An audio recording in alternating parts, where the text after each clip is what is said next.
भी अनुष्ठान करते हैं संकल्प पूर्वक।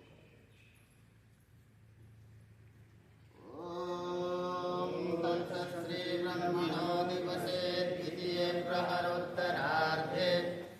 वैवस्ये मन्वन्तरे आविंशतितमे कलियुगे कलिप्रथमचरणे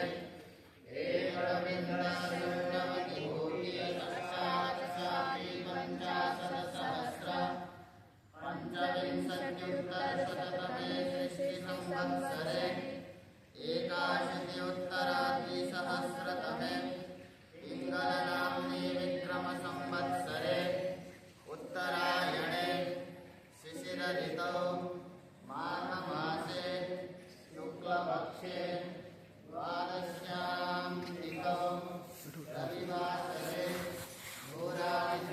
भूरादिसप्तलोकानाम् अन्यतमे भूरिर्लोके जम्बुद्वीपे भरतखण्डे आर्यावर्तदेशान्तर्गते उत्तराखण्डप्रान्ते पावनगङ्गायाः पवित्रतीरे हरिद्वारमहातीर्थसमीपे स्थिते पतञ्जलियोगपीठस्थे योगग्रामस्य पवित्रयज्ञवेदिकायां वयं सर्वे आत्मकल्याणार्थं विश्वकल्याणार्थं च दैनिकं हवनं श्रद्धया